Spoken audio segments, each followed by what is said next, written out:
አረግሊ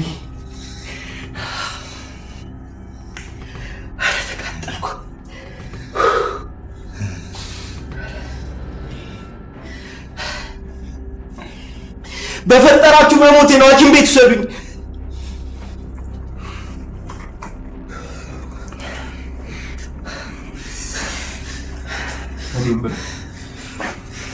ልታሰቃዩን ነበር አይደል የመጣችሁት?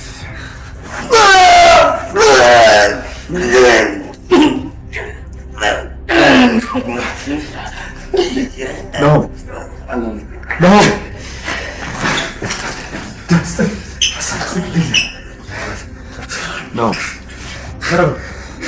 አሁን እነዚህ ምን ልናደርጋቸው? ለህግ አሳልፈን ልንሰጣቸው እንዴ? እንደዛ ካደረግንማ መልሰን ለኮማንደሩ እንዳስረከብን ቁጠረው። ዳድ እውነቱን ነው።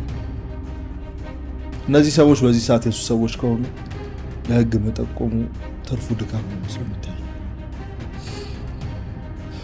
ታዲያ ምን ልናደርግ?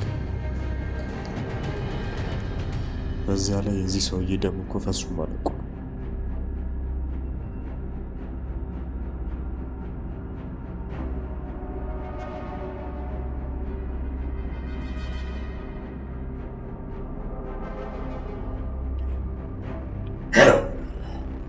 እሺ ስራችሁን ጨርሳችሁ መረጃውን በሙሉ አገኛችሁ?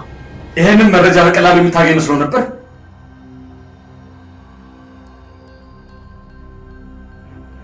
አቶ ለይኩን ቆይ፣ እንዴት? ይሄ በፍጹም ሊሆን አይችልም። ትሰማኛለህ? ይኸውልህ ቤተሰቤን በእሳት ለማቃጠል እንደሞከርከው ብታመኝም ባታመኝም ባታትናለሁ። ይህን ከማለት ደግሞ ወደኋላ እንደማለት በደንብ አውቀሽ። ጭራሽ ልታስፈራሩኝም እየሞከራችሁ ነው።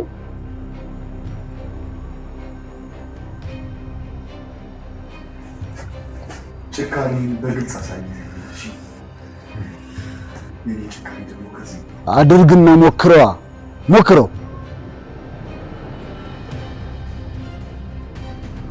አሎ ስማኝ፣ ምን እንደማደርግ ታውቃለህ?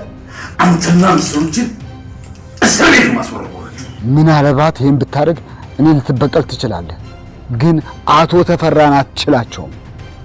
ዋጋ ለመክፈል ተዘጋጅ። ኮማንደር በሉ። እምነት ያድን እንደሆነ እናያለን። አይሆንም።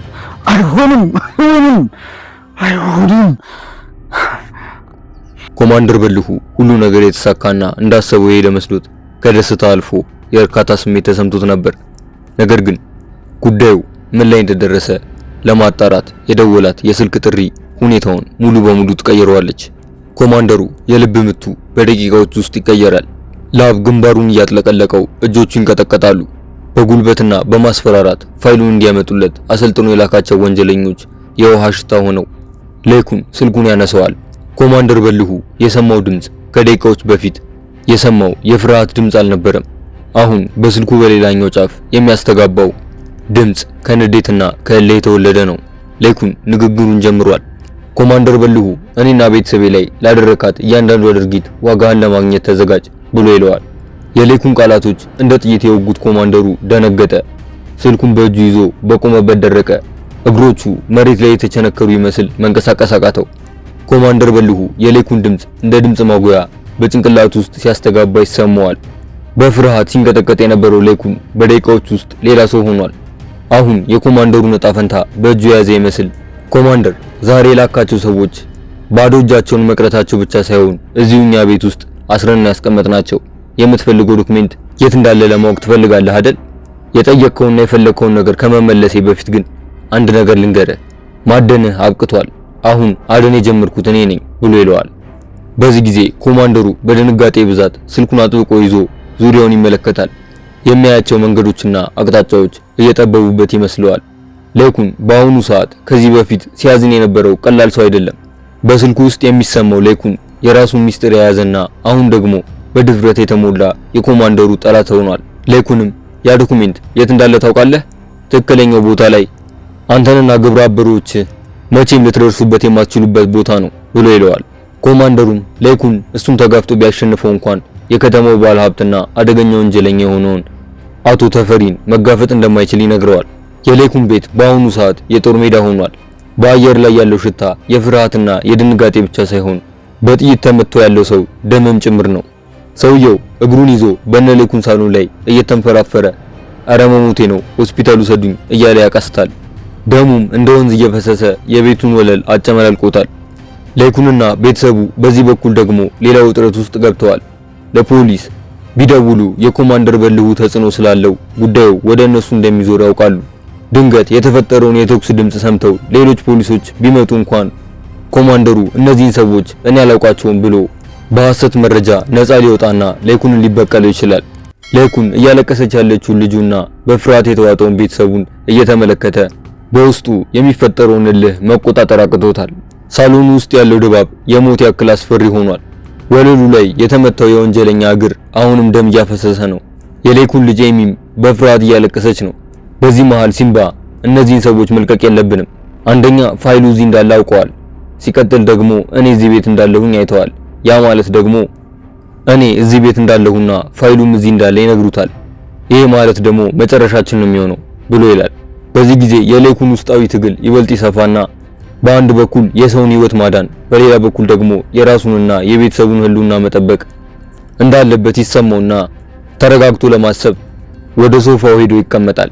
ተሰማ ምንም እንኳን እነ ሌኩን ይቅር ቢሉትም የተሰማ ህሊና ግን የከፋ ፍርድ ሰጥቶት የፈጸመው በደል ከባድነቱ እንደ ደመና ተጋርዶበት ከይቅርታ በላይ ነው ብሎ በማሰብ ጥፋተኝነቱን ለመሸከም ራሱን በመቅጣት ከቤት ከወጣ ቀናቶች እየተቆጠሩ ነው። አባቷ መጥፋቱ እንደ ሰይፍ ልቧን የሰነጠቀው ኑሐሚን የት እንደገባ እንኳን ፍንጭ ሳይኖራት በየመንገዱ በየጨለማው ጥግ የኮማንደር በልሁ ተጽዕኖ በሚበረታባቸው መንገዶች ሁሉ እንደ እብድ እየተንከራተተች ትፈልገዋለች። ኑሐሚን በአጋጣሚ አባቷን በመፈለግ ላይ ሳለች ከኮማንደሩ ጋር ፊት ለፊት ትፋጠጣለች። ኮማንደሩ ሌኩንን ለማጥቃት የላካቸው ሰዎች ሳይሳካላቸው በመቅረታቸው የተነሳ በቁጣና በመረበሽ ላይ ነበር። ኑሐሚንን በድንገት ሲያያት በአይኖቹ ላይ የክፋት ብልጭታ ታየ። ይህ ያልታሰበ አጋጣሚ ለሱ እንደ ወርቃማ እድል ታየው። በጥንቃቄና በፈገግታ ተሸፍኖ ወደ ኑሐሚን ይጠጋና ምን ነው ኑሐሚን፣ ፊትሽ በድንጋጤ የተሞላ ይመስላል፣ ችግር አለ እንዴ ብሎ ይጠይቃታል። ኑሐሚንም የኮማንደሩን መገኘት አልጠበቀችም ነበር። የሰውነቷ እያንዳንዱ ክፍሎች በስጋት እየተንቀጠቀጡ ፈራ ተባ እያለች አይ የለም ስለ አባቴ የሰማኸው አዲስ ነገር ካለ ብዬ ነው ብላ ትለዋለች። ኮማንደሩም የያዘውን መጥፎ ዓላማ በፈገግታ ደብቆ የኑሐሚንን ተስፋ እንደ መጫወቻ ቆጥሮ ለመጠቀም እዚህ መንገድ ላይ ለማውራት አይመችም፣ ለምን መኪና ውስጥ ገብተን አናወራም ብሎ ይላታል። ሁኔታው ትንሽ ያልተዋጠላት ኑሐሚንም መልስ ሳትሰጠው በጥርጣሬ ስትቆይበት ከኮቱ ጀርባ የደበቀውን መሳሪያ ገለጥ አድርጎ ያሳያትና ወደ ጆሮዋ ጠጋ ብሎ በሹክሹክታ አባትሽን ብቻ ሳይሆን መላው ቤተሰብሽን ነው የምጨርስልሽ ብሎ ይላታል። ኑሐሚን ውስጥ የነበረው ፍርሃትና ድንጋጤ በቅስፈት እሳት ወደ ሆነ ቁጣ ተለወጠ። በቤተሰቧ ዙሪያ ቀልድ የማታውቀው ኑሐሚን የኮማንደር በልሁ ድምጽ በጆሮዋ ሲስተጋባ ፈርታና ደንግጣ የነበረችው ኑሐሚን ጠፍታለች። ወዲያውኑ አንዲት እጅግ የተበሳጨች ሴት ሆናለች። በድፍረትና በቅልጥፍና እግሯን ወደ ኮማንደሩ እግሮች መካከል ሰነዘረችው። ምቱ ድንገተኛ ኃይል ነበር።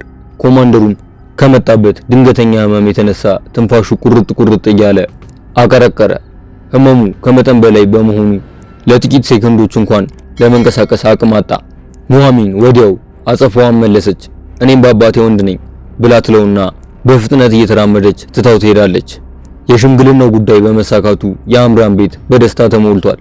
አምራን አሁን ትኩረቷን ሙሉ በሙሉ ወደ ሰርጉ ዝግጅት በተለይም ወደ ሚዜ መረጣ አድርጋለች። አምራን የልብ ወዳጇና ጓደኛዋ የሆነችው ኑሐሚንን ዋና ሚዜ ለማድረግ አስባ ነበር። ነገር ግን ኑሐሚን በአባቷ መጥፋትና በኮማንደር በልሁ አደጋ ተወጥራለች። ስለዚህ አምራን ይህንን ኃላፊነት ልትጭንባት አልፈለገችም።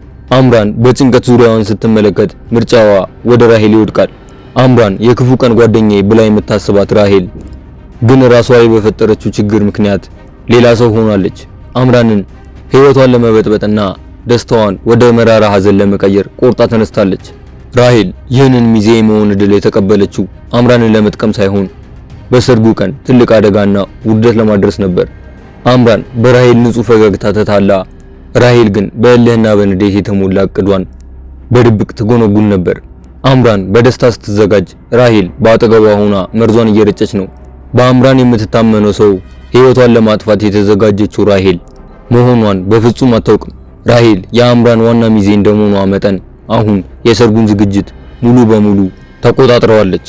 አምራን በሰርግ ልብሷ በካሜራና በዝግጅቱ ስትጠመድ፣ ራሄል ግን በሌላ አቅጣጫ እየተንቀሳቀሰች ነበር። ለሰርጉ የሚዘጋጀውን ምግብና መጠጥ እንዲሁም የዝግጅቱን አዳራሽ የሚቆጣጠሩትን ሰዎች እያገኘች እቅዷን በተግባር ለማዋል ዝግጁ ሆናለች። ራሄል አምራንን ታታልላታለች። ሁሉንም ነገር እኔ ጨርሰዋለሁ፣ አንቺ በራስሽና በውበትሽ ላይ ብቻ ትኩረት አድርጊ ብላትላትና አምራንን ከሰርጉ ዝግጅት ታስወጣታለች። ነገር ግን ራሄል በድብቅ አምራንን በሰርጉ ቀን በሁሉም ሰው ፊት የምታዋርድበትን የሰርጉን ድግስ ሙሉ በሙሉ የምትበጠበጥበትን እጅግ አሳፋሪ የሆነ ሴራ አዘጋጅታለች። በቀጣይ ክፍል ምን የሚፈጠር ይመስላችኋል? ሐሳብ አስተያየታችሁን ኮሜንት ላይ አጋሩ። ቀጣዩ ክፍል በፍጥነት እንዲደርሳችሁ ቻናሉን ሰብስክራይብ በማድረግ የደወል ምልክቷን ይጫኑ። እንዲሁም ቪዲዮን ላይክ፣ ሼር በማድረግ ለሌሎች እንዲደርስ ያጋሩ። በቀጣይ ክፍል እስክንገናኝ እስከዛው ሰላም ቆዩ።